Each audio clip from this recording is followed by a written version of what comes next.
Hello everyone, नमस्कार। आज के पंचामृत सीरीज में आपका स्वागत है। आज के पंचामृत सीरीज में हम देखने वाले हैं संयुक्त अधिवेशन के बारे में, गोल्डन राइस के बारे में, प्रमुख खाद्य फसल के बारे में, गोल्डन फरमान के बारे में और आइंस्टीन के बारे में। कोई भी जीके जिस बेस एग्जाम का तैयारी कर रहे हैं, बिहार दरोगा, बीपीएससी, यूपीपीसीएस, कोई भी वहां पर जहां जीके क्वेश्चन पूछा जाता है, उस एग्जाम में बहुत ज्यादा इससे हेल्प मिलेगा। तो चलिए शुरुआत करते हैं। आगे बढ़ने से पहले बिहार दरोगा का आपका सिलेक्शन बैच शुरू हो चुका है। आपका 17 तारीख से लेकर के आपको 20 मार्च तक आपका ऑफर फीस ऑनलाइन आपको 899 रुपया है। उसके बाद आपको 899 है। ऑफलाइन की बात करते हैं तो 2900 रुपया फीस अभी 20 मार्च तक रहेगा और उसके बाद आपको 4400 हो जाएगा। और ये आपका सिलेक्शन जो एप्लीकेशन पर मिल जाएगा। कोई समस्या होता है तो यहाँ पर आपको 35 नंबर पर कॉल कर लीजिएगा, आपको समस्या का समाधान हो जाएगा। अब आते हैं अपना मेन क्वेश्चन पर। आइए, राज्यसभा और लोकसभा की संयुक्त बैठक कौन बुलाता है? इसको समझने से पहले आपको समझना पड़ेगा संसद को। क्या समझना पड़ेगा? संसद। संसद होता क्या है? देखिए, हमारा देश में जो भी नियम कानून बनता है कहाँ बनता है? संसद में। देखिए, कोई एक लोकतंत्र है तो लोकतंत्र के सफलता के लिए जो सरकार चलता है उसको चलाने के लिए सही तरीका से क्या करते हैं? एक बनाते हैं विधायिका। क्या बनाते हैं? विधायिका। एक बनाते हैं कार्यपालिका। कार्यपालिका। और एक होता है न्यायपालिका। न्यायपालिका होता है। तो सुनिएगा दोस्तों, सरकार का स्वरूप चाहे कैसा भी हो, न्यायपालिका को सब जगह अलग रखा जाता है। सरकार के पिट्ठू बन के नहीं रहता। अगर सरकार के पिट्ठू बन के न्यायपालिका रहेगा तो जनता को न्याय मिलेगा ही नहीं मिलेगा। नहीं मिलेगा। तो मतलब कि न्यायपालिका क्या अलग है। तो हमारे देश में पूछेगा कि कार्यपालिका को न्यायपालिका से जो अलग किया गया है, किस अनुच्छेद के तहत अलग किया गया है? तो 50, 50-50, मतलब दोनों को क्या किया? बांट दिए। तो हमारे देश में पहला क्वेश्चन पूछेगा, हमारे देश में न्यायपालिका और कार्यपालिका से अलग और स्वतंत्र रखा गया है किस अनुच्छेद के तहत? आपको 50 के तहत। देखिए, विधायिका का होता है विधि का निर्माण करना। जैसे बिहार में शराबबंदी करना है तो बिहार का विधायिका क्या करेगा? शराबबंदी के ऊपर कानून बनाएंगे। और कार्यपालिका काम होता है उसको लागू करना। जैसे पुलिस आ गया, प्रशासन आ गया, वो सब क्या करता है? कार्यपालिका वो उसमें आ जाता है। और न्यायपालिका क्या होता है कि देखिए, कोई अगर दारू क्या कर रहा है, बंद है, फिर भी दारू पी रहा है या दारू बेच रहा है, तो क्या है? इलीगल है। पकड़ेगा कौन? कार्यपालिका के साथ पुलिस पकड़ेगा। लेकिन दंडित कौन करेगा? ये करेगा। क्यों? कई बार झूठों मूठों फंसा देता है। तो इसलिए क्या होता है? न्यायपालिका स्वतंत्र रखा जाता है। तो हमको फोकस करना कहाँ करना है? विधायिका पर। तो देखिए, हमारा देश, देखिए हमारा देश जो है, एक है भारत, एक है राज्य होता है। तो राज्य का भी एक अलग अलग विधायिका होता है। बिहार का अलग, झारखंड का अलग, यूपी का अलग होगा। उसमें से सेंटर में भी क्या होता है? एक संसद होता है। आज संसद का होता है दो घर होता है। निचला जो घर होता है उसको बोलते हैं लोकसभा। क्या बोलते हैं? लोकसभा बोलते हैं। लोकसभा बोलते हैं। और ऊपर वाला घर को बोलते हैं राज्यसभा। क्या बोलते हैं? राज्यसभा बोलते हैं। लोकसभा और क्या हो गया? राज्यसभा हो गया। तो पूछेगा कि हमारा संसद का कितना घर होता है? कितना हाउस होता है? दो हाउस। निचला हाउस लोकसभा, ऊपर हाउस राज्यसभा बोलते हैं। अब देखिए क्या होता है, समान तौर पे क्या होता है कि अगर कोई हमारे यहाँ विधि का निर्माण करना है तो लोकसभा से बिल अगर पारित होता है तो राज्यसभा में जाता है। अगर पहले अगर राज्यसभा शुरुआत होता है तो फिर कहाँ आता है? लोकसभा में आता है। और इसके बाद जाता है किसके पास? राष्ट्रपति के पास। राष्ट्रपति के पास राष्ट्रपति सिग्नेचर करता है, तब वो क्या करता है? विधि का रूप लेता है। तो मतलब ये हो गया कि संसद में दो घर हो गया, लोकसभा राज्यसभा। तो संसद में कितना हाउस, कितना सदन? दो सदन, लोकसभा राज्यसभा। अब पूछेगा संसद में अंग कितना होता है? तो राष्ट्रपति लोकसभा राज्यसभा कहीं का मेंबर नहीं होता है, लेकिन फिर भी राष्ट्रपति को संसद का अंग माना जाता है, क्योंकि जब तक राष्ट्रपति सिग्नेचर ना करेगा तब तक कानून बनने वाला नहीं है। तो संसद का दो हाउस, लोकसभा राज्यसभा। संसद का तीन अंग, राष्ट्रपति और लोकसभा प्लस राज्यसभा, ये अंग हो गया। अब समझिएगा, समान तौर पे क्या होता है? कोई विधेयक को पास करना होता है, तो विधेयक का शुरुआत यहाँ से भी हो सकता है। कोई कानून बनना है तो यहाँ से भी हो सकता है। एक हाउस से पारित होकर के कहा जाएगा दूसरा हाउस में। मान ली कि यहाँ लोकसभा शुरुआत होता, कहाँ गया? राज्यसभा गया। यह राज्यसभा से शुरुआत होगा तो कहाँ फिर जाएगा? लोकसभा में। अब क्या हो गया? उसके बाद राष्ट्रपति सिग्नेचर करेगा, कानून का रूप ले लिया। लेकिन अब समझिए, फिर क्या होता है कि लोकसभा से बिल गया राज्यसभा में, 6 महीना तक ये अटका के रख दिया। कितना महीना? 6 महीना तक क्या किया? कोई निर्णय उन्हें नहीं लिया।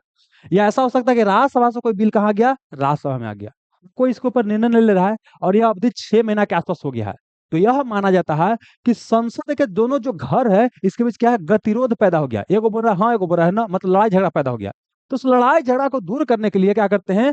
दोनों को बुलाते हैं कि एक साथ आओ, बैठो। इससे क्या होता है? पति पत्नी लड़का भाग गया, लगातार 6 महीना 8 महीने से बातचीत न हो रहा, तो फिर क्या होता है कि नैहर और सासुरारी वाला को मिलाया जाता है, एक बैठक किया जाता है।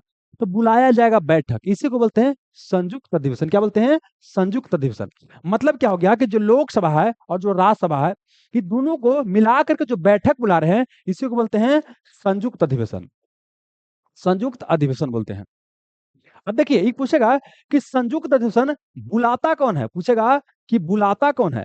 तो संयुक्त अधिवेशन बुलाता है राष्ट्रपति। कौन? राष्ट्रपति। राष्ट्रपति बुलाता है। लेकिन अब पूछेगा कि बुलाया तो अध्यक्षता कौन करेगा? तो अध्यक्षता राष्ट्रपति नहीं करता है। बहुत महत्वपूर्ण पॉइंट है। अध्यक्षता कौन करता है? लोकसभा का अध्यक्ष। लोकसभा का अध्यक्ष मतलब कि जो लोकसभा का अध्यक्ष होगा वही पूरा संयुक्त अधिवेशन की अध्यक्षता करेगा। और यहाँ पर क्या होता है कि बहुमत जिसका आ गया, बहुमत जिसका आ गया उसी का जीत मिलता है। तो जानते हैं लोकसभा में सीट क्या होता है? ज्यादा होता है राज्यसभा की अपेक्षा। मतलब ये हो गया कि जहां संयुक्त अधिवेशन आया उस मामला में लोकसभा हो जाएगा पावरफुल हो जाएगा। तो संयुक्त अधिवेशन का जो मीटिंग होता है किसके नियम प्रक्रिया के अनुसार होता है? लोकसभा के नियम प्रक्रिया के अनुसार होता है, आपका मीटिंग होता है। अगला क्या? संयुक्त अधिवेशन में जो निर्णय होता है तो किस ज्यादातर संभावना किसका है, किसके पक्ष में होगा? लोकसभा के पक्ष में होगा। तो आपसे क्वेश्चन पूछेगा संयुक्त अधिवेशन बुलाता कौन है? राष्ट्रपति। अध्यक्षता कौन करता है? लोकसभा अध्यक्ष। अगर ये नहीं है तो लोकसभा उपाध्यक्ष करेगा। ठीक है। यहाँ ध्यान रखना है कि राष्ट्रपति अध्यक्षता नहीं करता है और साथ ही जो उपराष्ट्रपति होता है वो भी अध्यक्षता नहीं करता है। ठीक है, आगे चलिएगा। अब अगला क्वेश्चन पूछेगा कि संयुक्त अधिवेशन की बात करते हैं, इसका वर्णन भारतीय संविधान में कहीं होगा? तो इसका वर्णन भारतीय संविधान के अनुच्छेद 108 में है। बहुत महत्वपूर्ण है। भारतीय संविधान के किस अनुच्छेद में है? 108 अनुच्छेद में है। अगला पूछेगा कि भाई ये हमने प्रावधान किया, हमने अपना देश में क्या किया है, जो संविधान बनाया है अलग अलग देशों से अलग अलग विशेषता को लिया है। जैसे आप लोग जो तैयारी करते हैं तो अलग अलग टॉपर से अलग अलग विशेषता को अपने अंदर शामिल करने का प्रयास करते हैं। तो सेम हमने किया है कि अपना संविधान को बनाने के दौरान ताकि अलग अलग देशों के संविधान से अलग अलग प्रावधान को लिया है। तो जो संयुक्त अधिवेशन का जो प्रावधान है ये लिया कहाँ से? ऑस्ट्रेलिया से। कहाँ से लिया है? ऑस्ट्रेलिया से यह प्रावधान हमने लिया है। समझ में गया? तो संयुक्त अधिवेशन बुलाता है राष्ट्रपति, अध्यक्षता करता है लोकसभा अध्यक्ष करता है। यह लोकसभा के नियम प्रक्रिया के अनुसार होता है। और संयुक्त अधिवेशन के मामले में लोकसभा अध्यक्ष पावरफुल है और संयुक्त अधिवेशन के मामले में आपका लोकसभा क्या है? राज्यसभा से ज्यादा पावरफुल है। इसका वर्णन भारतीय संविधान के अनुच्छेद 108 में है और यह हमने लिया ऑस्ट्रेलिया के संविधान से। बात करते हैं क्या सब मामला में संयुक्त अधिवेशन होगा? तो यहां पर है इसका जवाब, सभी मामला में संयुक्त अधिवेशन नहीं होता। देखिए नॉर्मल जो विधेयक होता है क्या बोलते हैं? नॉर्मल विधेयक, इसको बोलते हैं साधारण विधेयक। क्या बोलते हैं? साधारण विधेयक जो आता है विधेयक, उसके केस में क्या होता है? आपको संयुक्त अधिवेशन किया जाता है। संयुक्त संयुक्त अधिवेशन। लेकिन अगर बात करते हैं धन विधेयक, क्या धन विधेयक, धन विधेयक की बात करते हैं, इसको मनी बिल बोलते हैं। धन विधेयक की बात करते हैं, धन विधेयक या मनी बिल, इसका वर्णन भारतीय संविधान के 110 में है। देखिए संयुक्त अधिवेशन का वर्णन भारतीय संविधान के अनुच्छेद 108 में है और धन विधेयक के बारे में क्या है? आपका 110 में है। कि धन विधेयक में क्या होता है ना, धन विधेयक जब भी पेश किया जाता है, देखिए दो को घर है, लोकसभा एक हो गया राज्यसभा, तो धन विधेयक जब भी पेश किया जाए कहाँ? लोकसभा में। अब कोई विधेयक धन विधेयक है या नहीं यह निर्णय लोकसभा अध्यक्ष ही करता है। ध्यान रखिएगा, कोई विधेयक धन विधेयक है या नहीं यह निर्णय लोकसभा अध्यक्ष करता है। और धन विधेयक सबसे पहले कहाँ पेश किया जाएगा? लोकसभा में। नॉर्मल विधेयक जो होता है लोकसभा राज्यसभा कहीं भी शुरू हो सकता है, लेकिन जो धन विधेयक होता है सबसे पहले लोकसभा में शुरू होता है और यहां से कहाँ जाएगा? राज्यसभा में जाएगा। और राज्यसभा के पास क्या है कि मैक्सिमम 14 दिन तक रोकने का पावर है। 14 दिन के बाद ही कुछ निर्णय ले या न ले अपने आप क्या हो जाएगा? पारित हो जाएगा। मतलब क्या बोले कि धन विधेयक के मामले में लोकसभा ज्यादा पावरफुल हो गया। धन विधेयक को राज्यसभा मैक्सिमम कितना दिन तक रोक सकता है? 14 दिन तक रोक सकता है। तो मतलब कि देख रहे हैं क्या कि इस मामले में तो पावरफुल है या नहीं है राज्यसभा? तो धन विधेयक के मामले में संयुक्त अधिवेशन नहीं बुलाया जाता है। तो अगला क्वेश्चन क्या हो गया कि धन विधेयक के मामले में क्या संयुक्त अधिवेशन बुलाया जाता है? इसका जवाब है नहीं बुलाया जाता है। अगला आते हैं, एक होता है संविधान संशोधन विधेयक। क्या होता है? संविधान संशोधन विधेयक। संविधान संशोधन विधेयक, अगर संविधान में करना हो संशोधन तो देखिए विधेयक तो लोकसभा में आ सकता है, राज्यसभा में। देखिए साधारण विधेयक क्या है कि आपका लोकसभा राज्यसभा कहीं से शुरू हो सकता है, लेकिन धन विधेयक जब भी शुरू होगा लोकसभा से। अब आते हैं संविधान संशोधन विधेयक, ये कहीं से शुरू हो सकता है, लोकसभा राज्यसभा कहीं से भी शुरू हो सकता है, लेकिन यहाँ पर दोनों जगह से अलग अलग पारित होना अनिवार्य है विशेष बहुमत से।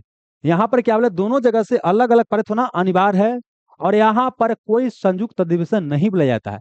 मतलब कि धन विधेयक के मामले में, संविधान संशोधन विधेयक के मामले में कोई संयुक्त अधिवेशन आपको यहाँ पर नहीं होता है, नहीं होता है, नहीं होता है। समझ में गया? और ये भी आपको बताए थे कि देखिए जब संविधान संशोधन विधेयक लोकसभा और राज्यसभा से पारित होकर कहा जाता है राष्ट्रपति के पास जब जाएगा, तो वहां पर क्या है 24वें संविधान संशोधन 1971 के तहत यह प्रावधान कर दिया गया है कि राष्ट्रपति चुपचाप सिग्नेचर करेगा। और अगर देखिए साधारण विधेयक जाएगा राष्ट्रपति के पास तो बहुत तरह के निर्णय ले सकता है, वो सिग्नेचर नहीं करेगा, ठीक ना। लेकिन अगर बात करते हैं कि संविधान संशोधन विधेयक राष्ट्रपति के पास गया, तो 24वां संविधान संशोधन 1971 का तत्वावधान का किया गया है कि संविधान संशोधन विधेयक पर राष्ट्रपति सिग्नेचर करेगा और यह उसके लिए क्या है, बाध्यकारी है। इसके बारे में पंचामृत सीरीज 1 में विशेष चर्चा हम कर चुके हैं। इतना क्या है, आपको संयुक्त अधिवेशन से पता होना चाहिए था कि सिर्फ साधारण विधेयक के मामले में बुलाया जाता है धन विधेयक, और संविधान संशोधन विधेयक के मामले में आपका संयुक्त अधिवेशन नहीं बुलाया जाता है। चलिए, तो आंसर क्या हो जाएगा आपको बोलिए। राज्यसभा और लोकसभा के संयुक्त अधिवेशन होता है, उसका बैठक की अध्यक्षता कौन करता है, तो बैठक बुलाता है राष्ट्रपति, लेकिन अध्यक्षता करता है लोकसभा अध्यक्ष। तो आपका सी क्या हो जाएगा, आपको सही हो जाएगा। ठीक है, अब बढ़िए आगे दोस्त, ये भी बड़ी महत्वपूर्ण है क्वेश्चन। आइए, सुनहरी चावल, गोल्डन राइस, इसको अंग्रेजी में बोलते हैं गोल्डन राइस, क्या होता है देखिए यहाँ पर समझिए। आप चावल समान तौर पे क्या होता है, आपका उजला टाइप का होता है चावल, जिसको राइस खाने वाला चावल बोलते हैं। और एक होता है देखिए पीला। सोना का रंग कैसा होता है, पीला होता है। चूंकि ये पीला है, सोना के कलर के जैसा, इसलिए बोलते हैं गोल्डन राइस। क्या बोलते हैं, गोल्डन राइस। गोल्डन राइस होता क्या है, क्या बोलते हैं, गोल्डन राइस होता क्या है। गोल्डन राइस को हिंदी में बोलते हैं सुनहरा चावल। सुनहरा चावल इसको कहा जाता है। ये सुनहरा चावल होता क्या है, ये भी एक चावल ही है। ये क्या है, आपको उजला चावल है। समझिए क्या है यहाँ पर, आइए यहाँ पर क्या आपको चावल है, ये क्या आपको चावल है, ये क्या चावल का दाना है। अब क्या है कि देखिए हमारे यहाँ पता है कि गरीबी बहुत ज्यादा है। सरकार गरीबी को दूर करने के लिए क्या करती है कि लोगों को बहुत कम पैसा पर चावल दाल देती है। समझ में आ गया, इतना क्लियर है। अब क्या है, क्योंकि हमारे यहाँ गरीबी ज्यादा है, तो चावल दाल पर जीवन जी रहा है सब, कैसे जी रहा है। तो उसको आवश्यक शरीर के लिए जो आवश्यक पोषक तत्व चाहिए ना, कि दूध खाइए, हरा सब्जी खाइए, पपीता खाइए, उसे बेचारा को मिल नहीं पाता है। इसी कारण से शरीर में पोषक तत्व की कमी हो जाता है। अब क्या है कि वैज्ञानिकों ने सोचा कि ऐसा करते हैं कि जो चावल दिया जाता है उसी में कुछ विटामिन वगैरह ऐड कर दे। जैसे विटामिन का टैबलेट वगैरह खाता है लोग ना, विटामिन का दवाई खाता है, कुछ पीता है, हॉर्लिक्स को कुछ पीता है, उसी में अगर ऐड किया जाए तो गरीब को क्या हो जाएगा, आपको उसका पौष्टिक क्या हो जाएगा, पूर्ति हो जाएगा। जो पौष्टिक जो भोजन नहीं मिल रहा उसकी पूर्ति हो जाएगा। क्या किया गया यहाँ पर, बायोटेक्नोलॉजी। क्या किया गया, बायोटेक्नोलॉजी, टेक्नोलॉजी, जिसका मतलब क्या होता है देखिए, बायोलॉजी प्लस टेक्नोलॉजी। मतलब है कि जो बायोलॉजी मतलब होता है जीव जंतु में क्या करेंगे, टेक्नोलॉजी की मदद से क्या करेंगे, कुछ बदलाव करेंगे। मतलब जीव जंतु में जब टेक्नोलॉजी की मदद से बदलाव करते हैं ताकि मानव जीवन की भलाई हो सके, तो उसे बोलते हैं बायोटेक्नोलॉजी बोलते हैं। बायोटेक्नोलॉजी की मदद से क्या किया गया कि जो चावल है, चावल के जीन में, चावल का क्या होता है जो जीन होता है, उसी में क्या किया गया, परिवर्तन किया गया। उसमें परिवर्तन किया गया और उसमें बाहर से विटामिन ए ऐड किया गया। मतलब बोल सकते हैं कि जो सुनहरा चावल क्या है, इसके जीन में, इसको बोलते हैं क्या बोलते हैं, GM crop, GM crop. Crop मतलब होता है फसल। ये ऐसा फसल है जिसके जीन में क्या किए, मॉडिफिकेशन कर रहे हैं, क्या कर रहे हैं, परिवर्तन कर रहे हैं, जेनेटिकली मॉडिफाइड क्रॉप। आपसे फुल फॉर्म पूछ सकता है कि जीएम क्रॉप का फुल फॉर्म क्या होता है, जेनेटिकली मॉडिफाइड क्रॉप, अनुवांशिक रूप से रूपांतरित या अनुवांशिक रूप से संशोधित फसल, इसको हिंदी में कहा जाएगा। तो इसके माध्यम से क्या किया जाएगा कि बाहर से, इधर से क्या करेंगे, बाहर से क्या करेंगे, आपको यहाँ पर समझिए कि आपका विटामिन है, क्या है, विटामिन है, तो इसमें क्या करेंगे, विटामिन ए क्या करेंगे, ऐड कर देंगे, इसमें विटामिन ऐड कर देंगे, ऐड कर देंगे। तो मतलब क्या हुआ, सुनहरा चावल क्या होता है, साधारण चावल में ही जब बाहर से क्या करते हैं कि आपको विटामिन ए क्या करते हैं, रुक जाइए, जब विटामिन ए क्या करते हैं, ऐड कर देते हैं, ठीक ना, इसके जीन को मॉडिफाई करके, तो इसे बोलते हैं गोल्डन राइस, क्योंकि इसका कलर कैसा होता है, गोल्डन कलर का होता है। तो क्वेश्चन क्या, सुनहरा चावल क्या है, बायोटेक्नोलॉजी, बायोटेक्नोलॉजी की मदद से चावल के जीन में परिवर्तन कर दिए, तो इसका मतलब क्या हो गया, जेनेटिकली मॉडिफाइड क्रॉप हो गया। और सुनहरा चावल में कौन सा विटामिन ऐड करते हैं, विटामिन ऐड करते हैं। तो सुनहरा चावल किसका सोर्स हो गया, विटामिन ए का। अब देखिए, अगर विटामिन ए का हमारे शरीर में कमी होता है तो कई तरह की बीमारी होता है। आंख का बीमारी होता है, बहुत सारा आंख का बीमारी होता है। तो एक क्या होता है, एक बीमारी आंख का, जिसका नाम है जीरो पैथेलीमिया। क्या नाम है, जीरो पैथेलीमिया, पैथेलीमिया। देखिए, आंख में रतौंधी भी होता है, ये भी विटामिन ए की कमी से ही होता है। लेकिन एक और बीमारी क्या है, जीरो पैथेलेमिया, इसमें आंख में आंसू वगैरह नहीं बनता है और आंख सूख जाता है, और आंख में आंसू वगैरह ना बने तो बड़ा समस्या वाली बात है। आंख में आंसू भी बनना जरूरी है। तो जीरो पैथेलेमिया नामक की बीमारी होता है।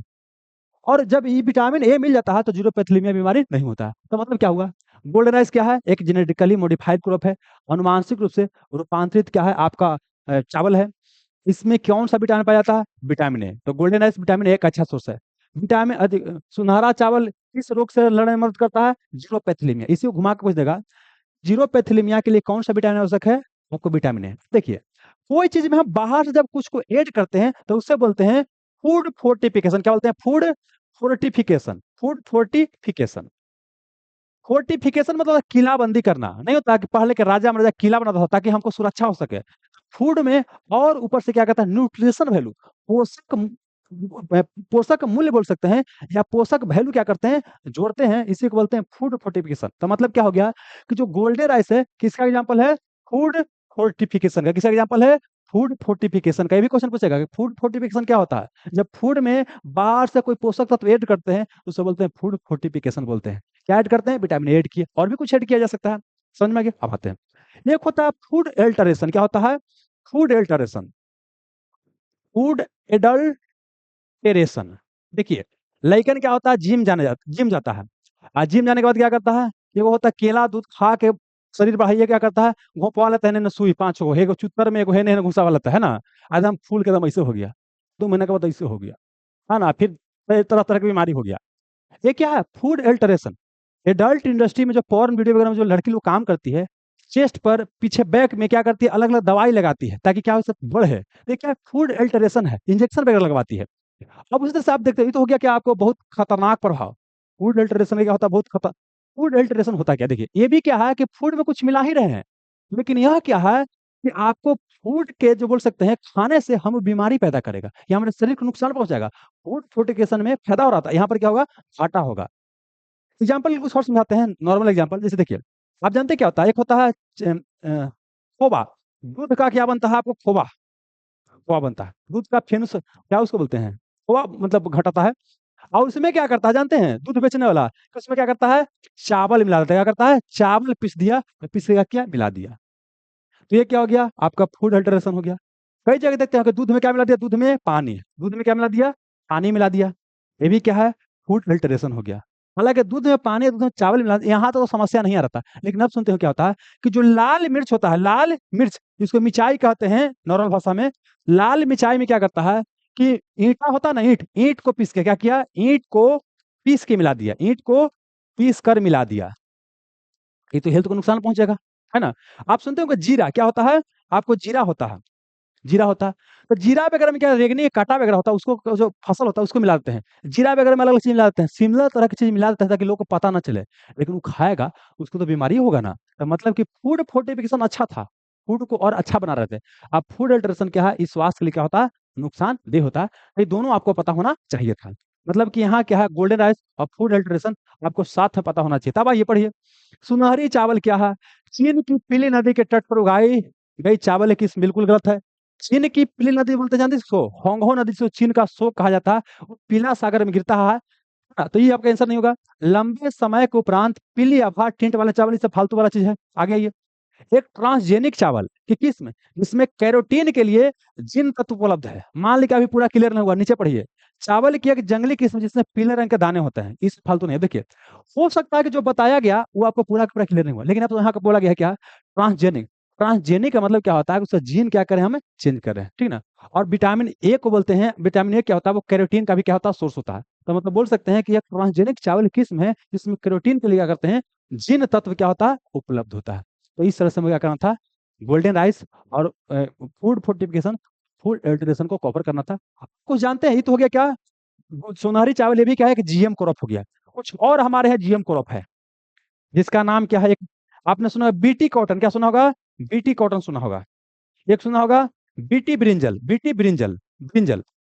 एक कॉटन में क्या किए हैं? चेंज कर दिए थे, बीटी कॉटन हो गया। ये आपका बैगन में चेंज कर दिए हैं तो बीटी ब्रिंजल हो गया।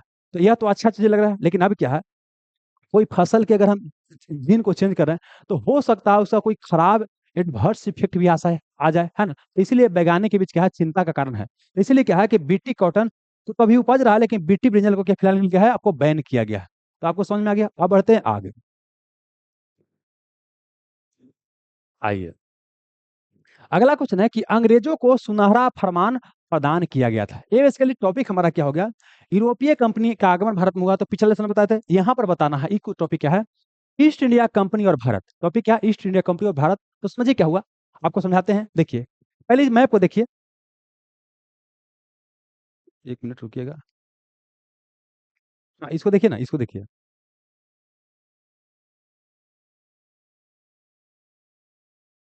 यहाँ पाइए, देखिए एक यहाँ आपको भारत है, एक यहाँ पर यूनाइटेड किंगडम इंग्लैंड है। तो देखिए पहले बताए थे क्या कि पूरा यूरोप से व्यापार ऐसे स्थल मार्ग से चलता था, स्थल मार्ग से। तो देखिए अकबर के दौरान में, मतलब बोल सकते हैं कि जब यहाँ पर हमारे यहाँ मुगल का शासन चल रहा था, तब तक व्यापार उसे चल रहा था। तो जानते हैं अकबर के दरबार में क्या हुआ, अकबर के दरबार में एक यात्री आया था जिसका नाम था रॉल्फ फिच। रॉल्फ फिच आया था, रॉल्फ फिच आया था। कहाँ से, इंग्लैंड से। तो मतलब कि इंग्लैंड से आने वाला अकबर के दरबार में पहला व्यक्ति कौन था आपका, रॉल्फ फिच था। क्योंकि जानते हैं इस सरकार के तरफ से नहीं आया था। एग्जाम्पल लिए हम कहाँ गए हैं, आपको अमेरिका घूमने गए हैं, हम अपना घूम के चला है। अब एक क्या नाम है, जयशंकर प्रसाद जाते हैं, या कोई अब विदेश मंत्री जाता है, या कोई बोल सकते हैं कि ऑफिसर जाता है, वो भारत सरकार का प्रतिनिधित्व करने जाता है। तो मतलब कि अकबर के दरबार में आने वाला प्रथम अंग्रेज क्या था, रॉल्फ फिच। लेकिन यह क्या था, सरकार की डेलीगेशन नहीं था, ये अपना घूमने आया था। ठीक है ना। अब आते हैं यहाँ पर इंग्लैंड वाला। जब बताए थे कि 1498 में क्या हुआ कि पुर्तगाल से वास्को डी गामा आया, अब भारत के साथ समुद्री मार्ग का खोज किया व्यापार करने के लिए, और यहाँ व्यापार से काफी ज्यादा फायदा कमा रहा था। तो यहाँ के लोग थे, ये भी चाहे इंग्लैंड वाला कि हम भी क्या करेंगे, भारत से व्यापार करेंगे, यहाँ के मसाला और कपड़ा वगैरह बेच करके यहाँ पूरा फायदा कमा रहा था। तो इसी उद्देश्य से क्या हुआ कि ये लोग व्यापार करने के लिए भारत आना चाहा। लेकिन अब क्या है, चूंकि ऑलरेडी पुर्तगाल पहले ही से पूरा व्यापार पर कब्जा कर लेता, तो यहाँ इंग्लैंड का जो कंपनी वगैरह सोचा कि अगर अकेले अकेले व्यापार करने जाएंगे तो हम टिक नहीं पाएंगे। तो इन्होंने क्या किया, सब मिल गया, सब व्यापारी मिल गया, और सब व्यापारी मिल के बनाया कुछ चीज, ईस्ट इंडिया कंपनी। इसका नाम है ईस्ट इंडिया कंपनी। तो ईस्ट इंडिया कंपनी क्या है, कोई एक बेसिकली जो कंपनी था क्या, कई व्यापारियों का क्या था, समूह था। मैंने कई व्यापारी मिल गए, अब बना ईस्ट इंडिया कंपनी। और इसका स्थापना हुआ आपको 1600 में, कब हुआ, 1600 में हुआ। देखिए जब स्थापना हुआ था, तो क्या हुआ कि वहां के इंग्लैंड के जो रानी थी उसका नाम था एलिजाबेथ। क्या नाम था, एलिजाबेथ प्रथम, एलिजाबेथ प्रथम। देखिए प्रथम द्वितीय का मतलब क्या होता है, इसे हम रवि हैं, तो हमारे पोतों का नाम रखा गया रवि, तो हम रवि वन हो गया और रवि दू हो गया। तो यहाँ पर क्या, एलिजाबेथ प्रथम यहाँ के रानी थे। ये भी क्वेश्चन पूछा गया था कि जब ईस्ट इंडिया कंपनी का स्थापना हुआ था, भारत का सम्राट कौन था, अकबर था। कौन था, आपको अकबर था। अकबर का शासन कर रहा है 1605 तक, 1605 तक। और 1605 से लेकर के 1627 तक इसका आपका बोल सकते हैं बेटा था जहांगीर, जिसका शासन कर रहा है। आईबीपीएससी 30 में क्वेश्चन पूछा गया कि जब ईस्ट इंडिया कंपनी का इंग्लैंड में स्थापना हुआ था, तो उसका भारत का शासक कौन था, अकबर था, इंग्लैंड के एलिजाबेथ प्रथम था। इस कंपनी के लोग गए कहा, महारानी के पास। महारानी को बोले कि हम जाना चाहते हैं भारत साथ व्यापार करने के लिए, तो हमको आज्ञा दीजिए कि हम ही लोग खाली व्यापार करेंगे, और यहाँ कोई और कंपनी व्यापार करने नहीं जाएगा। तो यहाँ पर बोल सकते हैं कि इसको एक अधिकार मिला कि आप जाइए भारत साथ व्यापार कीजिए, और इसको अनुमति मिल गया। ये डेट था 31 दिसंबर, आपको 1600 को डेट था, यहाँ अधिकार मिल गया। इसी बीच में क्या होता, कुछ समय के बाद क्या होता है कि व्यापार लोग करते हैं, लेकिन अब व्यापार में उनको ज्यादा छूट नहीं मिल रहा था, बहुत सारा कंपटीशन था। तो यहाँ के राजा सोचे कि यहाँ के कंपनी के लोग कहाँ गए, राजा के पास। अब बोले कि व्यापार में हमको छूट प्रदान करने के लिए कहा कि राजा से आग्रह किया जाए। तब तक क्या है कि महारानी एलिजाबेथ प्रथम का मृत्यु हो चुका था। अब उसके जगह पर क्या है कि जेम्स प्रथम, क्या बोले, जेम्स प्रथम यहाँ के राजा बन चुका था। तो जेम्स प्रथम क्या किया, अपना एक बोल सकते हैं दूत का भेजा आपको यहाँ भारत के दरबार में, भारत के शासक के दरबार में। और भारत पर क्या था, मुगलों का शासन था। तो जब वहां से चला ही जेम्स प्रथम, जेम्स प्रथम का राजदूत जिसका नाम था आपका कैप्टन हॉकिंस। क्या नाम था, कैप्टन हॉकिंस, कैप्टन हॉकिंस नाम था, कैप्टन हॉकिंस। इसी को सर विलियम्स कैप्टन हॉकिंस कहा जाता है। आया, तो देखिए जब आया तो अकबर के नाम से लेटर बना के आया, लेकिन आया तो देख रहा है कि यहाँ का राजा बदल गया है, क्योंकि राजा भाई 1605 में क्या हो गया, मर गया। तो कौन था, जहांगीर के दरबार में आया। अब देखिए ये जब आया तो यहाँ क्या हुआ कि सूरत, क्या हुआ, सूरत में 1608 में, क्या बोले, 1608 में क्या हुआ, इस सूरत के बंदरगाह पर क्या हुआ, उतरा। आज जहाज से जो आया था उसका नाम था हेक्टर। क्या नाम था, हेक्टर था, हेक्टर। और इसका जहाजी बड़ा का नाम था रेड ड्रैगन, रेड ड्रैगन था, रेड ड्रैगन। तो देखिए इससे क्या क्या क्वेश्चन आएगा, जहांगीर जो क्वेश्चन पूछेगा कि जेम्स प्रथम का राजदूत जो आपका कैप्टन हॉकिंस था, सबसे पहले कहाँ पहुंचा, सूरत में। कब पहुंचा, 1608 में पहुंचा। कौन जहाज से पहुंचा, हेक्टर। तो भारत आने वाला प्रथम अंग्रेजी जहाजी बड़ा क्या था आपका, हेक्टर बोलेंगे। जहाज बड़ा तो हेक्टर, और जहाजी बड़ा क्या हो गया, रेड ड्रैगन। मतलब एक साथ कई को जहाज चलता था, पानी वाला जहाज चलता था। आया, अब हुआ तो कि भाई चलिए, तो उसमें क्या था कि जो आगरा है, आगरा में क्या था, मुगल दरबार का केंद्र था, और उस समय शासक कौन था, जहांगीर था। तो यहां से क्या हुआ कि 1609 में क्या हुआ, आपको पहुंचा कहाँ, आपका आगरा के दरबार में। मतलब क्या पूछेगा कि मुगल दरबार में आने वाला प्रथम अंग्रेज कौन था, तो यहाँ रॉल फिच नहीं बनाएगा, क्योंकि रॉल फिच एक व्यापारी के रूप में आया था, एक नॉर्मल व्यक्ति के रूप में आया था, इस सरकार का प्रतिनिधित्व नहीं कर रहा था। लेकिन अगर पूछे, क्वेश्चन पूछेगा कि अकबर के दरबार में कौन आया था, तो रॉल फिच आंसर होगा। लेकिन पूछेगा कि मुगल दरबार में आने वाला प्रथम अंग्रेज कौन था, तो इसको मत बनाइएगा, क्या बनाइएगा, आपको बनाइएगा कैप्टन हॉकिंस। ये कब आया, 1609 में। तो कई बुक में जानते हैं आपको 1608 भी देता है, तो उसका कारण क्या है कि 1608 में यहाँ गया था, लेकिन पहुंचा था 1609 में।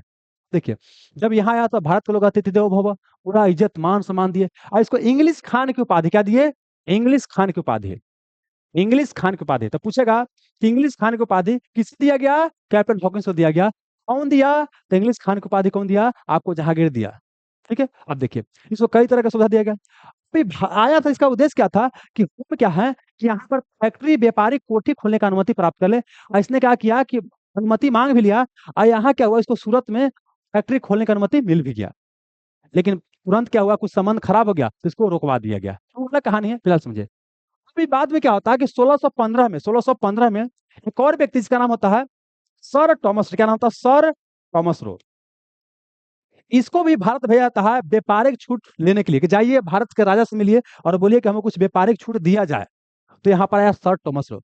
सर टॉमस रो आने वाला, मतलब बोल सकते हैं कि जहांगीर के दरबार में आने वाला या मुगल दरबार में आने वाला द्वितीय अंग्रेज कौन था, सर टॉमस रो। इसी क्वेश्चन को पूछेगा कि आपको कैप्टन हॉकिंस और सर टॉमस रो, क्वेश्चन पूछा गया है कि कैप्टन हॉकिंस और सर टॉमस रो किस मुगल शासक के दरबार में आए थे, तो जहांगीर के दरबार में आए थे। ठीक है, अब देखिए, कि भारत के शासक से बहुत सारा अनुमति मांगता रह गया, लेकिन उससे ज्यादा कोई विशेष छूट नहीं मिला। जब विशेष छूट नहीं मिला, तो देखिए, पहले क्या प्रयास करा था कि भारत का जो मेन राजा है उससे हम क्या करें, कोई छूट प्राप्त कर ले। लेकिन यहाँ पर जब छूट प्राप्त नहीं हुआ, तब क्या हुआ कि दक्षिण भारत की ओर क्या क्या रुख किया, और यहाँ था गोलकुंडा का राजा। आज के समय में जो आंध्र प्रदेश तेलंगाना वाला एरिया है, यहाँ पर कुतुब शाही वंश का शासन था। और गोलकुंडा के जो सुल्तान था, राजा था, इसने क्या किया कि 1632 में बोल दिया कि जाओ, एक बार तुम इतना पैसा दे दो, यहाँ कोई होता ना कि जैसे सड़क का इस्तेमाल करते हैं, टोल टैक्स लगता है, तो ऐसी बंदरगाह जहां पर जहाज रुकता था, उसका इस्तेमाल करने के लिए टोल टैक्स देना पड़ता था।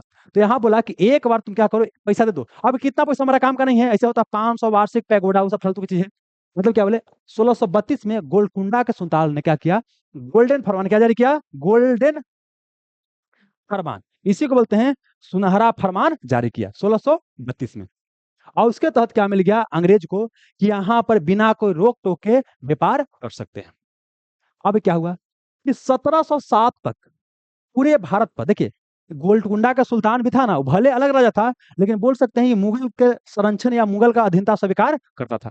अब 1707 तक जब तक यहाँ पर औरंगजेब रहा, तब तक अंग्रेज यहाँ व्यापारिक कंपनी बन के ही रहे। अब 1707 में क्या हुआ, औरंगजेब का हो गया मृत्यु, अंतिम मुगल वसा जो बहुत मजबूत था उसका हो गया मृत्यु।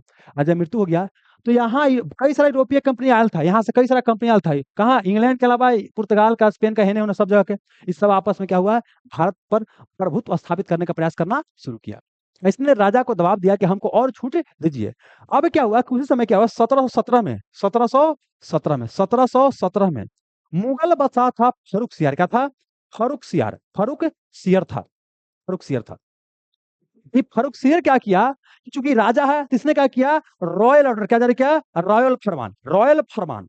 देखिए, वो हम गोल्डन फरमान बोल रहे, क्या है, रॉयल फरमान या शाही फरमान जारी किया। और इसने क्या हुआ, बोला कि यहाँ पर कलकत्ता है, कलकत्ता बंदरगाह पर बिना किसी रोक टोक के आप व्यापार कर सकते हैं, ठीक ना, ये अनुमति दे दिया। लेकिन तब तक जानते हैं यहाँ के जो बंगाल के शासक थे, वो क्या थे, इस बात को स्वीकार करने के लिए तैयार नहीं हुए। देखिए, बोले भारत में अलग अलग एरिया में अलग अलग शासक रहता था।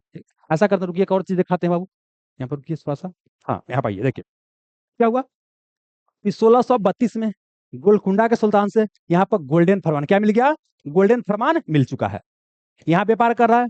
अब फिर क्या हुआ कि यहाँ से मुगल बादशाह जो दिल्ली में था, ये क्या किया, बोला कि ठीक है, अब बंगाल से भी क्या कर सकते हैं, व्यापार कर सकते हैं। और 1717 में ये क्या किया, रॉयल ऑर्डर, शाही फरमान, रॉयल ऑर्डर या इसी को बोलते हैं शाही फरमान, शाही फरमान जारी कर दिया कि हाँ जाइए व्यापार कीजिए। लेकिन तब तक जानते हैं क्या हुआ था बंगाल के एरिया का जो राजा था, अब मुगल नाम मात्र के राजा रह गए थे, ये सब अपने मौजूद सब हो गया था अलग अलग। तो ये क्या किया, इस बात को मानने के लिए तैयार नहीं था। क्यों जानते हैं? ये क्या था कि कई इसका दुरुपयोग भी करता था।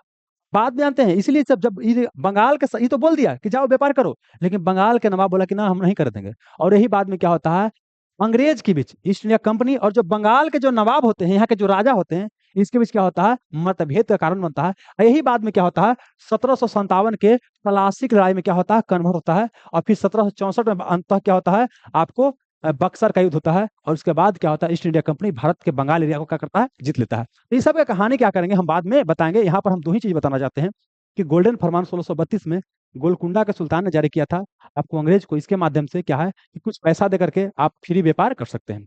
1717 में क्या हुआ, रॉयल ऑर्डर जारी किया गया, मुगल बादशाह किसने, फारूक सियार दोबारा। ठीक ना, तो दोनों ऑर्डर समझ लीजिएगा एकदम प्रेम से। आगे आइए, अब क्वेश्चन पाते हैं कि अंग्रेजों को सुनहरा फरमान प्रदान किया गया, बताइए कब? 1632 में। 1632 में किसने प्रदान किया, तो आपको गोलकुंडा के सुल्तान ने किया। तो इतना आपको कम से कम पता होना चाहिए था। अब आगे आते हैं। अब बोलता है विश्व में सर्वाधिक उत्पादित खाद्य फसल क्या है? क्या बोलता है कि विश्व में सर्वाधिक उत्पादित खाद्य फसल क्या है? यहाँ पर एक लेना पड़ेगा मैप, और उस मैप के माध्यम से क्या करना पड़ेगा, आपको समझाना पड़ेगा। रुक जाइए थोड़ा सा दोस्त। हम्म। क्वेश्चन क्या ना, कि विश्व में सबसे अधिक कौन सा फसल उपजता है जिसको खाने के लिए उपजाते हैं? तो देखिए, विश्व का जो सबसे प्रमुख खाद्य फसल है क्या है, गेहूं है। क्या बोले, गेहूं। विश्व में जो खाने वाला प्रमुख फसल क्या है, आपको गेहूं है, गेहूं है। लेकिन भारत में खाने वाला प्रमुख फसल क्या है, आपको चावल है। तो दो क्वेश्चन ऐसे हो जाना चाहिए कंफर्म। क्या देखिए, पहला क्वेश्चन क्या, कि विश्व का सर्वाधिक प्रमुख खाद्य फसल खाने वाला फसल का है, गेहूं है। अगला क्वेश्चन क्या, कि विश्व का प्रमुख भारत का प्रमुख खाद्य फसल कौन है, आपको चावल। क्या हो गया, चावल हो गया। अब देखिए, गेहूं चावल दोनों की बात करते हैं। यहाँ पर देखिए, ये चीन है, क्या आपको चीन है, ये वाला पूरा क्या आपको चीन है। तो चीन क्या है, गेहूं चावल दोनों के उत्पादन में क्या है, नंबर वन पर है, नंबर वन पर है। अब आ जाते हैं, अब बात करते हैं चावल पर। चावल से तीन क्वेश्चन पूछा जा चुका है। देखिए, चावल के उत्पादन में चीन क्या है, च से चावल और च से क्या हो गया, चीन। चावल के उत्पादन में चीन आगे है, मतलब सबसे ज्यादा दुनिया में चावल कहाँ होता है, चीन में। लेकिन अब यही क्वेश्चन पूछेगा कि चावल के निर्यात में, निर्यात देखिए, आयात मतलब सामान मंगवाना, इसको बोलते हैं इंपोर्ट बोलते हैं। और निर्यात मतलब सामान को यहाँ से भेजना, सामान बेचना को बोलते हैं एक्सपोर्ट। क्या बोलते हैं, एक्सपोर्ट बोलते हैं, ऐसी बोलते हैं निर्यात कहा जाता है। तो देखिए, चावल होता तो ज्यादा चीन में है, लेकिन सब चावल ये लोग खा जाता है। भारत में इतना चावल होता है, मतलब चीन से तो कम हो रहा है, लेकिन फिर भी चावल क्या करता है, भारत अपना बेचता है। तो मतलब क्या हो गया, चावल के उत्पादन, क्या पूछेगा, उत्पादन में।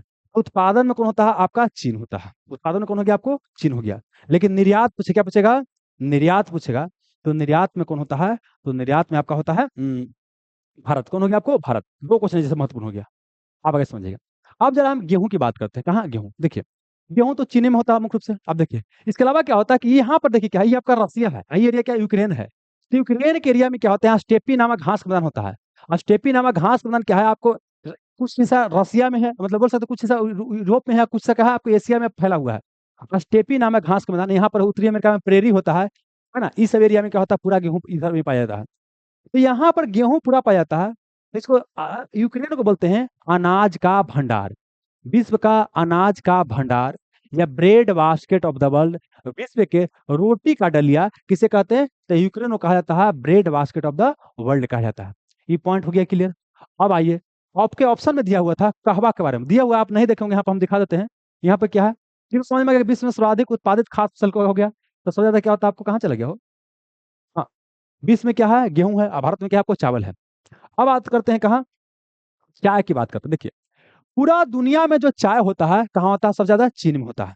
लेकिन भारत में कहाँ, आसाम में। ये क्वेश्चन जानते हैं, आसाम वाला बिहार दरोगा में दो तीन बार पूछा गया है। विश्व में सबसे अधिक चाय कहाँ होता है, आपको चीन में होता है। और विश्व में सबसे ज्यादा विश्व में सबसे अधिक चाय कहाँ, चीन में होता है। लेकिन भारत में सबसे अधिक चाय कहाँ होता है, आपको असम में क्या होता है, भारत में सबसे ज्यादा चाय होता है। ठीक, आगे चलिए। अब यहाँ पर बात करते हैं कॉफी। कॉफी, देखिए, विश्व में कॉफी पूछेगा तो कहाँ आपको ब्राजील में सबसे अधिक पाया जाता है। अब भारत में पूछेगा तो कर्नाटक में क्या होता है, अधिक पाया जाता है।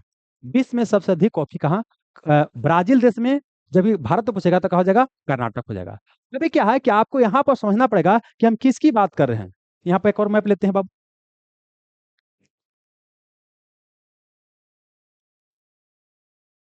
देखिए, यहाँ पर आइए। ये आपका क्या है, ये आपका जो देश है क्या, आपको ब्राजील हो गया, क्योंकि ब्राजील, तो इसको बोलते हैं, पहला ब्राजील को बोलते हैं विश्व का, विश्व का कहवा पात्र। क्या बोलते हैं? कहवा पात्र है। पात्र मतलब बर्तन होता है, मतलब ये ऐसा पात्र है जहां पर क्या है, कहवा पूरा है। तो विश्व का, कॉफी या कहवा एक ही चीज है। तो विश्व का कहवा पात्र क्या बोलते हैं आपको? ब्राजील को बोलते हैं। ब्राजील में क्या है कि यहाँ पर एक जगह है, उसका नाम है साओ पाउलो। क्या नाम है? Sao Paulo, Sao Paulo, Paulo. पूरा ब्राजील में सबसे अधिक जो होता है इसी एरिया में क्या होता है आपको पाया जाता है, क्या आपको कहवा पाया जाता है। और इसीलिए इसको बोलते हैं विश्व का कहवा मंडी। क्या बोलते हैं? विश्व का कहवा मंडी, कहवा मंडी। मतलब कि विश्व का कहवा पात्र पूछेगा तो ब्राजील हो गया। और वहां पर कहा, साओ पाउलो, यहाँ पर जगह है जिसको बोलते हैं कहवा मंडी बोलते हैं। अब ये मंडी से क्या होता है, कहवा को यहाँ पर एक बंदरगाह है, इसका नाम है सेंटोस। क्या नाम है? सेंटोस नाम है, सेंटोस है। ये बंदरगाह पर लाया जाता है, और ये बंदरगाह से जहां जहां भेजना है, जहां जहां भेजा जाता है। तो इसको बोलते हैं सेंटोस को विश्व का कहवा बंदरगाह, विश्व का कहवा बंदरगाह, कहवा बंदरगाह कहते हैं, कहवा बंदरगाह कहा जाता है। तो सुनिए क्या क्या बोले। विश्व का हवा पात, ब्राजील बोल दिया। विश्व का कहवा मंडी, क्या बोले? साओ पालो को। विश्व का कहवा बंदरगाह, सेंटोस को। विश्व का कहवा पात पूछेगा, ब्राजील हो जाएगा। कहवा मंडी पूछेगा, साओ पालो हो जाएगा। और कहवा बंदरगाह पूछेगा, है ना, कहवा पोर्ट पूछेगा, तो क्या हो जाएगा? सेंटोस। क्या हो जाएगा आपको? सेंटोस होएगा। भुलाइएगा तो ऐसे देखिए, सेंटोस, यहाँ क्या है? सेंटोस। टो, यहाँ क्या? पोर्ट। क्या हो गया? पोर्ट। देखिए ट और ट, देखिए ट ट कुछ और मिला है, संतोष पोर्ट, संतोष ट पोर्ट। देखो, देखिए लग रहा है आसान, लेकिन एग्जाम के समय क्या होता है, गड़बाता है। तो कुछ को देख के याद करना पड़ेगा। हम ऐसे बता रहे हैं, आपको कोई भी तरीका होता है उससे क्या कीजिए, याद कीजिए, तभी लंबा समय तक याद रहेगा, अदरवाइज याद आपको नहीं रहेगा। ये समझ में आ गया? आइए, क्वेश्चन कहाँ चले गए यहाँ पर। विश्व का कहवा पात्र कहाँ? ब्राजील को। कहवा मंडी साओ पोलो को। कहवा बंदरगाह सेंटोस को बोले। अब देखिए, चाय या कॉफी बता रहा था। देखिए, चाय में क्या होता है ना कि आपको थीन क्या होता है, चाय में थीन पाया जाता है, कैफीन पाया जाता है। और कॉफी में देखिए, हमारे अंदर अच्छा गुण भी है, आज खराब गुण भी है, लेकिन जो ज्यादा दिखाई दे रहा है वही बोलिए। अगर हमारे अंदर अच्छा गुण ज्यादा दिखाई दे रहा है तो हम अच्छा आदमी है, हमारे अंदर खराब गुण ज्यादा है तो हम क्या है? खराब आदमी है। तो चाय में आपको थीन पाया जाता है, कैफीन पाया जाता है। लेकिन आपको क्वेश्चन पूछा जाता है कि चाय में क्या पाया जाता है, तो जनरली ऑप्शन रहता है क्या? थीन, तो यही होता है आंसर। और पूछता है कॉफी में क्या पाया जाता है, तो कॉफी में क्या होता है आपको? कैफीन पाया जाता है। क्या पाया जाता है? कैफीन पाया जाता है। तो इसको भी आप ध्यान रखिएगा। अब एक बचिएगा क्या, अच्छा गेहूं। तो गेहूं के बारे में क्या बताएं कि भारत में कहाँ गेहूं ज्यादा पाया जाता है, तो भारत में गेहूं कहाँ है आपका? यूपी में। यूपी में कहाँ बा? तो यूपी में गेहूं बा। यूपी में कहाँ बा? गेहूं। तो सबसे ज्यादा गेहूं का उत्पादन भारत में क्या होता है आपका? यूपी में होता है। लेकिन आप समझना और है, देखिए, यूपी में जमीन क्या है? ज्यादा है, यूपी का क्षेत्रफल ज्यादा है, तो यहाँ ज्यादा होगा। लेकिन पंजाब क्या है, कितना जमीन है, लेकिन इतना कम जमीन वहां पर ज्यादा होता है। कम जमीन में से एक कट्ठा में समझिए क्या यहाँ पर हो रहा है आपको? 1 मन। एक कट्ठा में 1 मन हो रहा है, और यहाँ पर एक कट्ठा में कितना हो रहा है? 3 मन हो रहा है प्रति हेक्टेयर। कम जमीन में यहाँ उत्पादन ज्यादा हो रहा है। तो पंजाब में क्या होता है, गेहूं का उत्पादन प्रति हेक्टेयर क्या होता है आपको? ज्यादा होता है। तो सुनिए क्या क्या बताएं। पूछेगा कि गेहूं का भारत में सबसे ज्यादा उत्पादन कहाँ होता है, तो यूपी में होता है। लेकिन प्रति हेक्टेयर गेहूं का उत्पादन ज्यादा कहाँ होता है, तो क्या होता है? पंजाब में होता है। चावल का भी इसमें पूछा था, तो हमने बोला था उत्पादन कहाँ ज्यादा होता है? चीन में होता है। लेकिन भारत में पूछेगा तो पश्चिम बंगाल में क्या होता है आपको? चावल का उत्पादन ज्यादा होता है। पश्चिम बंगाल के एरिया में जाइएगा तो वहाँ चावल मछली बहुत प्रसिद्ध भोजन होता है, वहाँ लोग खिलाता है। तो क्या बोले कि भारत में सबसे ज्यादा चावल कहाँ होता है? पश्चिम बंगाल में होता है। ये पॉइंट क्लियर हो गया। अब आइए गन्ना। तो गन्ना है तो गन्ना को भी देखना, ये नहीं कि भाग जाना है, गन्ना भी देखना है। गन्ना, गन्ना, गन्ना क्या, इसको हम बोलते हैं ईख बोलते हैं। क्या बोलते हैं? ईख बोलते हैं या ऊख बोलते हैं। लड़का में खेलोगे, छील करके तिर तिर तिर तिर के पोर ऐसा बोलते हैं ना, तो ये क्या हो गया आपका? गन्ना। तो गन्ना का समझना, यहाँ पाइए मैप में, आइए देखिए, देखिए गन्ना के उत्पादन की बात करते हैं। तो देखिए, ये आपका ब्राजील है, क्या है? भारत है। देखिए, ये आपको जब भी एग्जाम में जाइएगा ना, करेंट डाटा देके जाइएगा। समान तौर पर क्या दिया जाता है कि ब्राजील क्या होता है आपको? गन्ना, या बोल सकते हैं जो शुगर केन जिसको अंग्रेजी में बोलते हैं, उसके उत्पादन क्या है? पहला स्थान पर है। भारत क्या है आपको? दूसरा स्थान पर है। लेकिन कई बार डाटा क्या देगा कि भारत वर्तमान में क्या है, पहला स्थान पर, और ब्राजील क्या है, आपको दूसरा स्थान पर है। तो जब भी एग्जाम दीजिए एक बार खुद से वेरीफाई कर लीजिएगा कि इसमें कौन अभी पहला नंबर पे, डाटा बदलते रहता है। ठीक हो गया आपको ब्राजील वाला, ये वाला। अब आते हैं, अब हम भारत के अंदर जाते हैं।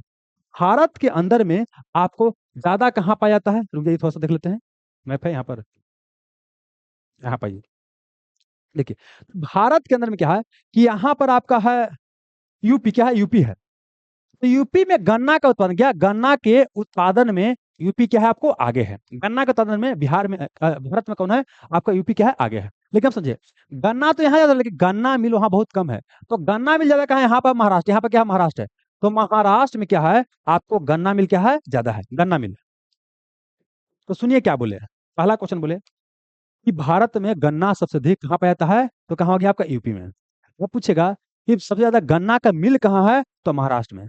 गन्ना का होता है, गन्ना के मिल में जाता है और उसके बाद उसमें चीनी बनाया जाता है। तो मतलब कि गन्ना मिल यहाँ पर है, तो चीनी कहाँ होगा, महाराष्ट्र में होगा। तो चीनी के उत्पादन में क्या बोले, चीनी के उत्पादन में आपका महाराष्ट्र नंबर 1 पर है। गन्ना के उत्पादन में यूपी नंबर 1 पर है, प्रोडक्शन में। गन्ना मिल कहाँ, महाराष्ट्र में। चीनी कौन ज्यादा उपजाएगा, आपको महाराष्ट्र ही उपजाएगा। बहुत सुनिएगा, एक और पूछता है, sugar bowl of the world, क्या बोलते हैं, sugar bowl of the world, इसे को बोलते हैं विश्व का गन्ना का टोकरी, या विश्व का चीनी का कटोरा, विश्व का अभी विश्व का रोटी का डलिया यूक्रेन को बोलती है। अब है विश्व का रोटी, विश्व का चीनी का कटोरा। तो यहाँ पर देखिए क्या एक देश है, यहाँ पर एक क्या देश है, क्यूबा, क्या नाम है, क्यूबा नाम है, क्यूबा। क्यूबा देश में क्या होता है, वैरायटी वैरायटी प्रकार का चीनी पाया जाता है, उप से बनाते हैं। तो क्यूबा को बोलते हैं sugar bowl of the world, या बोलते हैं विश्व का चीनी का कटोरा बोलते हैं। लेकिन अगर पूछे कहाँ, क्योंकि यहाँ पर गन्ना पैदा पूरा होता है, ठीक ना।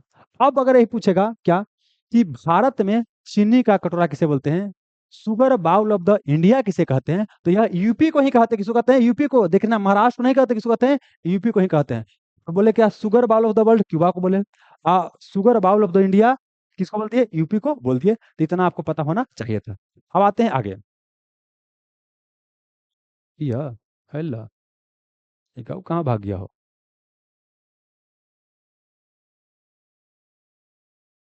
3 हो गया, 4 हो गया।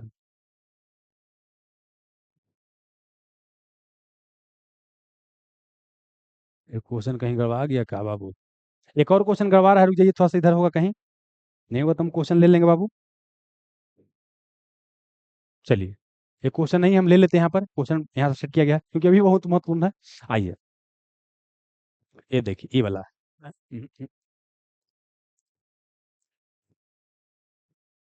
देखिए, इस जानते हैं इस टॉपिक क्या है, ये क्वेश्चन आपको बिहार दरोगा में क्या है पूछा गया है। आइए, पूछा गया क्वेश्चन क्या है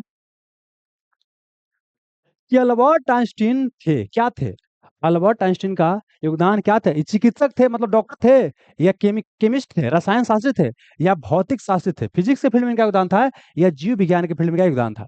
तो इसको समझने के लिए आप फिर से यहाँ आइए, देखिए समझिए। सबसे पहले आपको एक और मैप लेते हैं, जहां पर मैप है वर्ल्ड का, रुक जाइए, ये आइए। यहाँ से आइंस्टीन से ना जाने कितना बार क्वेश्चन पूछा जाता है, और इसको हमको याद करना काफी ज्यादा आवश्यक है। आइए देखिए, यहाँ पर क्या है, आपको कहीं जर्मनी है, तो जर्मनी में क्या हुआ कि हिटलर पैदा हुआ। और हिटलर का किया कि वहां जो यहूदी धर्म के लोग रहते थे, उनको क्या किया, मारना पीटना शुरू किया, गैस चैम्बर बनाकर उनको मारना शुरू किया। तब यहाँ से क्या हुआ कि एक वैज्ञानिक जिसका नाम था आइंस्टीन, क्या नाम था, आइंस्टीन, आइंस्टीन, आइंस्टीन। ये क्या हुए, भागे, रुक जाइए थोड़ा सा, गलती लिखा था, आइंस्टीन है तरीके से, आइंस्टीन। ये क्या किया, भाग गए। भाग के क्या हुआ, इंग्लैंड में शरण लिए, मतलब कुछ अमेरिका में भी रहे। तो मतलब कि आइंस्टीन क्या थे, पूछेगा कहाँ गए थे, मूल रूप से जर्मनी का। आपने कार्ल मार्क्स का नाम सुना होगा, आपने मैक्स मुलर का नाम सुना होगा, ये सब जर्मनी के थे। तीनों याद रखे, तुम्हें क्वेश्चन पूछता है, Karl Marx, Einstein, Max Muller, ये तीनों कहाँ के हैं, जर्मनी का। तो आइंस्टीन बाबू शुरू में यहाँ के थे, बाद में इंग्लैंड में रहे, कुछ दिन अमेरिका में भी अपना समय बिताए। अब देखिए, आइंस्टीन के बारे में कहा था कि शुरू में दिमाग के बड़ा कमजोर थे। इनके बारे में ये भी कहा जाता है कि जब स्कूल में पढ़ने गए तो इनको क्या हुआ कि मम्मी को बुलाया गया, और इनको मम्मी को बोला गया, एक लेटर दिया गया, और बोला कि जाइए अब घर है। मम्मी रोने लगी, तो भाई आइंस्टीन बोले कि क्या है, रो रही है मम्मी। तो मम्मी बोली कि बेटा, मास्टर साहब बोल रहे हैं कि तुम इतना तेज हो ना कि हमारे स्कूल में तुमको भर्ती नहीं मिलेगा, तुमको विशेष कोई स्कूल की आवश्यकता है। तो आइंस्टीनों के मन में बैठ गया कि बाप बहुत तेज है। अब बोला जाता है कि आइंस्टीन वो बहुत बाद मम्मी के मरने के बाद वो लेटर खोले तो उसमें लिखा गया था कि तुम्हारा बच्चा एकदम गेल गुजरल है, एकदम गेल गुजरल, जीवन में सब कुछ नहीं हो सकता है, पहले इसके पीछे पैसा बर्बाद कर रहे हो, ये लिखल था। समझ में गया ना, तो ये कहानी है। बाकी आइंस्टीन से क्वेश्चन नहीं पूछेगा, क्वेश्चन पूछेगा हुआ ये देखिए। आइंस्टीन आइंस्टीन आइंस्टीन का फिजिक्स के फील्ड में, क्या बोले, फिजिक्स, फिजिक्स मतलब क्या होता है, भौतिक शास्त्र के फील्ड में, भौतिक शास्त्र के फील्ड में बहुत बड़ा कंट्रीब्यूशन है। ऐसे फिजिक्स का पिता बोलते हैं न्यूटन को, किन बोलते हैं, न्यूटन को बोलते हैं। लेकिन आइंस्टीन को क्या बोले, फिजिक्स के फील्ड में बहुत बड़ा कंट्रीब्यूशन है। किसके किस लिए प्रसिद्ध है, तो ये प्रसिद्ध है क्या हुई, एक बार ई बराबर एम सी स्क्वायर, ई बराबर एम सी स्क्वायर के लिए प्रसिद्ध है। इसके अलावा क्या है, फोटो इलेक्ट्रिक इफेक्ट के लिए प्रसिद्ध है, फोटो इलेक्ट्रिक इफेक्ट के लिए प्रसिद्ध है। इसके अलावा क्या है, प्रकाश का, प्रकाश का फोटोन सिद्धांत, फोटोन सिद्धांत के लिए प्रसिद्ध है। प्रकाश का फोटोन फोटोन सिद्धांत के लिए प्रसिद्ध है। इसके अलावा क्या है, ये प्रसिद्ध है आपको एनर्जी, इसी बोलते हैं एनर्जी मास रिलेशन, एनर्जी मास रिलेशन। सुनिए, आइंस्टीन की अगर बात करते हैं तो एक और हो गया क्वांटम थ्योरी, क्या बोले, quantum theory, quantum theory, quantum theory. पहले इसके बारे में बात करते हैं। ई बराबर एम सी स्क्वायर, इनका कारण क्या है कि अगर कोई वस्तु है, इतना द्रव्यमान है, उस द्रव्यमान को एनर्जी में कन्वर्ट किया जा सकता है, एनर्जी को द्रव्यमान में कन्वर्ट किया जा सकता है, मतलब कि बिना द्रव्यमान के एनर्जी नहीं बन सकता है और बिना एनर्जी के द्रव्यमान नहीं बन सकता है। ये अगर कोई वस्तु है, इसका कुछ द्रव्यमान होगा तो इसको एनर्जी में कन्वर्ट किया जा सकता है, अगर कुछ एनर्जी है तो उसको द्रव्यमान में कन्वर्ट किया जा सकता है। यही है ई बराबर एम सी स्क्वायर, इसी को बोलते हैं एनर्जी मास रिलेशन, एनर्जी मास इक्विवेलेंस बोलते हैं, या द्रव्यमान ऊर्जा संबंध कहा जाता है। ई आपका हो गया, ई हो गया एनर्जी, एम हो गया आपको मास ऑफ द बॉडी, मतलब वस्तु का द्रव्यमान, और सी हो गया velocity of light in vacuum, निर्वात में प्रकाश की चाल। और निर्वात में प्रकाश की चाल आप पढ़े होंगे, होता है 3 × 10⁸ मीटर पर सेकंड होता है, निर्वात में प्रकाश की चाल होता है, तो ये भी ध्यान रखिएगा।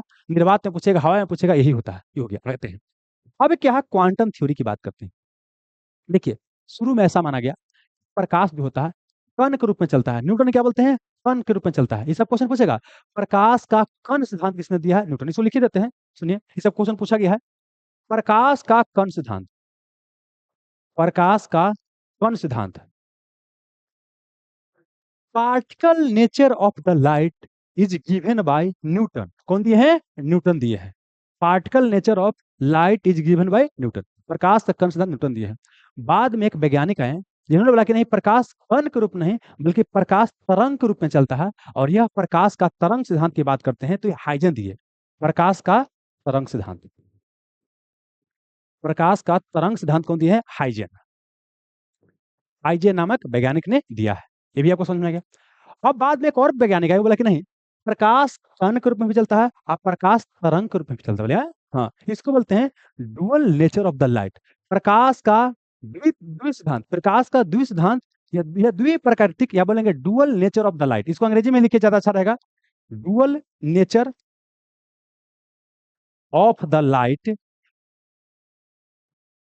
Is given bye de Broglie, क्या नाम है, डी ब्रोगली। एक होता है ब्रोकली, वो भी ऐसा क्या होता है, ब्रोकली होता है, क्या होता है, आपको प्रोटीन बड़ी पाया जाता है, वो सब्जी होता है।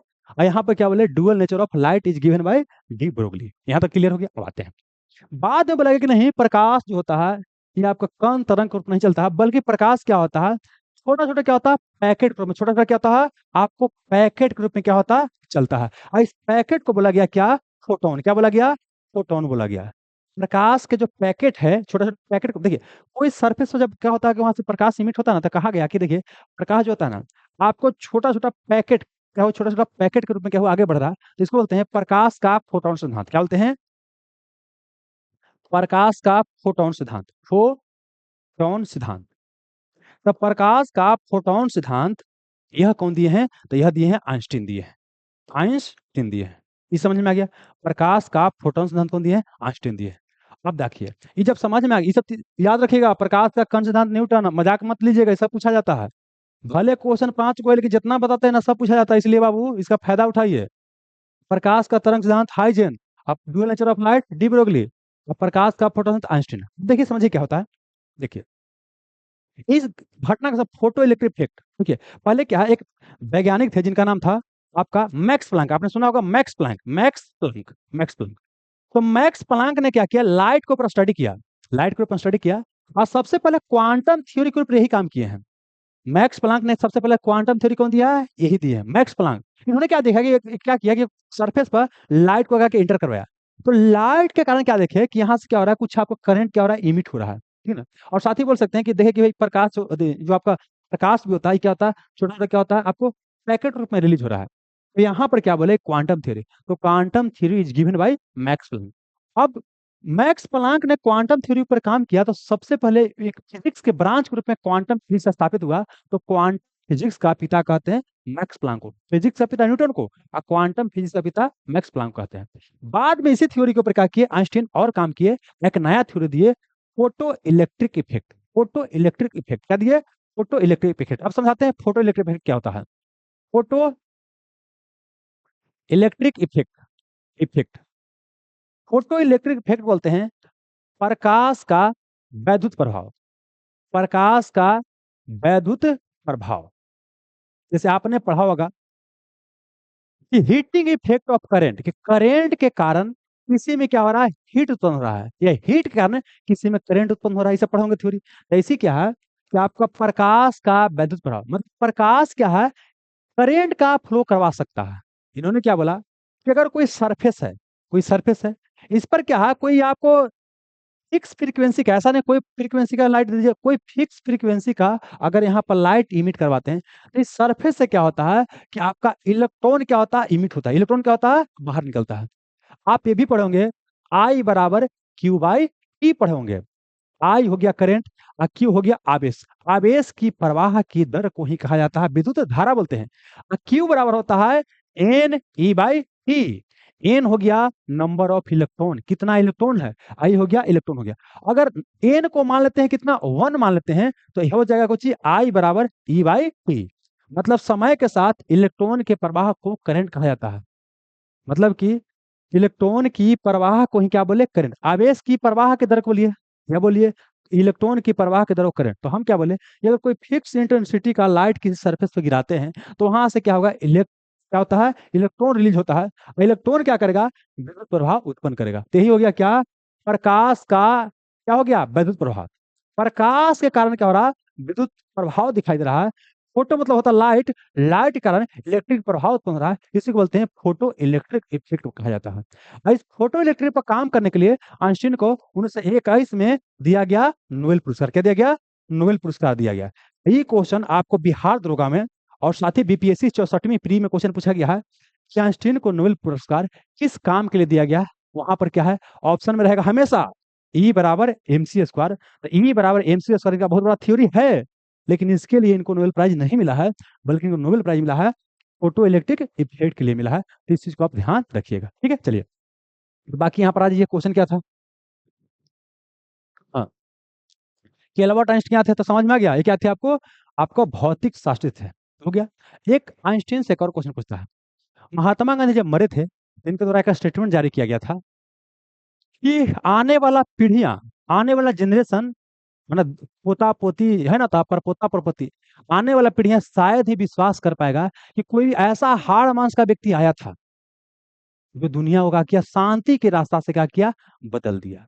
ये क्वेश्चन पूछेगा, आजकल ऐसा भी क्वेश्चन आता है, इस व्यक्ति ने कहा था महात्मा गांधी के बारे में कि एक ऐसा भी हाड़ मांस का व्यक्ति आया था जिसने हिंसा के बल पर दुनिया बदल दिया था। किसने, आइंस्टीन ने कहा था। किनके बारे में, महात्मा गांधी के बारे में कहा था। तो इसको आप ध्यान रखिएगा, बहुत ही ज्यादा क्या आपको महत्वपूर्ण है। तो ये क्या हो गया, आज हमारा पंचामृत सीरीज का क्या हो गया, 5 क्वेश्चन क्या हो गया, कंप्लीट हो गया। और उम्मीद करते हैं इस लेसन से आपको बेनिफिट हो रहा होगा। आप इस लेसन को लगातार देखिएगा, मतलब सीरीज को फॉलो कीजिएगा, तो यकीन मानिए आने वाला 20-25 दिन के अंदर ही आपके तैयारी में एक अलग तरह का जंप देखने को मिलेगा। बस इसको देखते रहिए, है ना, और मेहनत करते रहिए। कुछ नया पॉइंट मिलता है उसका नोट्स बनाते रहिए। इसका पीडीएफ चाहिए तो द सिलेक्शन गुरु आपका टेलीग्राम चैनल पे क्या करते हैं, प्रोवाइड करते हैं फ्री ऑफ कॉस्ट में, तो इसको वहां से डाउनलोड भी कर सकते हैं। ओके, धन्यवाद।